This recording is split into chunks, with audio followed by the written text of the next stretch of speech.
Yeah, my name is Skip Smith. I am the chef and owner of the Farm Café in Keene, New Hampshire.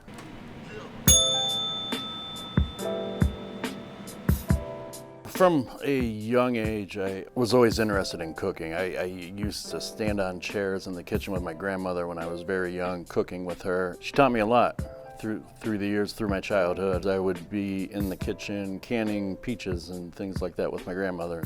When I was a teenager, I started the fast food.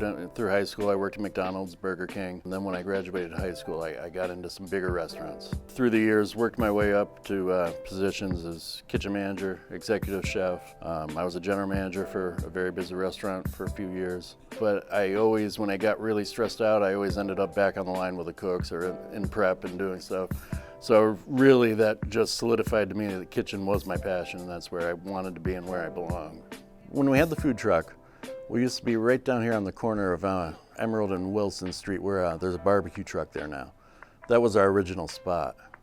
A couple employees at the time at the Toadstool that were vegan, vegetarian, and they would come for lunch. They had a commercial kitchen and cafe space, and they wanted a cafe in the bookstore. So they came and they approached us and asked us if we'd be interested in having a cafe in the bookstore. And the immediate answer was, yeah, let's see if we can make it work.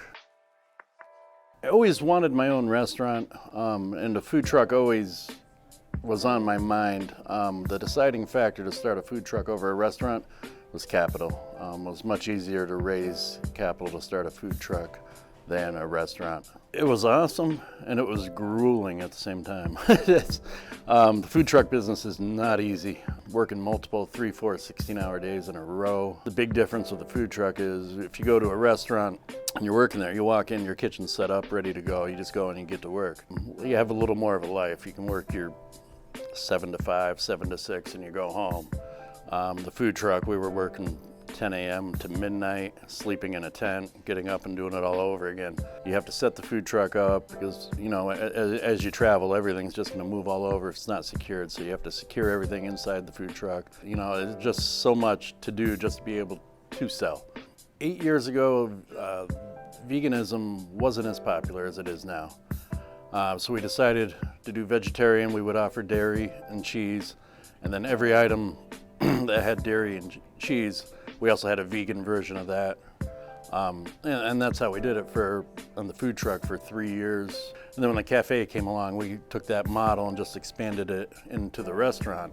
As time progressed, we saw more needs for vegan and less for lacto-ovo vegetarian. And we got to the point where we had 3 items that were not vegan in-house. Mainly we adapted our menu to 100% vegan. And then when we shut down due to COVID, we were thinking about we were planning our reopening. We decided to take the plunge and just go full vegan at that point. Hopefully, you know, COVID would wane down and we could reopen. We ended up being shut down for 5 months. I came to the decision where I was going to close the business permanently. And when I did that, my daughter came to me, Amanda. She sat down and told me she's going to leave her job and help me open this business. For a young girl, you know, wanting to make her mark in the world was kind of extraordinary to me. There were no guarantees that I would even be able to pay her. So we did it for about 10 months. It was her and I only here.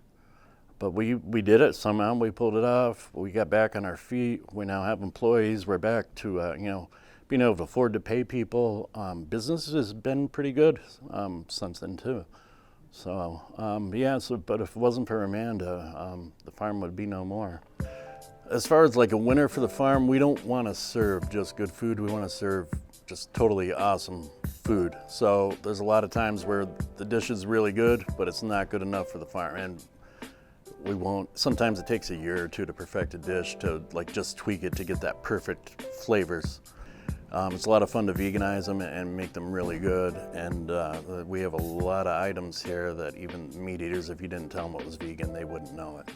Business philosophy in the kitchen, the front of the house is, you have happy employees, you're gonna have happy customers. You have happy employees in the kitchen, you're gonna have really good food coming out that looks good and tastes good because they really care about their job and they're happy and they wanna be here. But I want everybody to have fun. And the other philosophy with the kitchen is you just need to start with really good, fresh ingredients. We're developing, it's developed, we're still working on packaging, but we're gonna be able to ship like our cheese sauce anywhere. Another short-term goal is next year to get the food truck back on the road.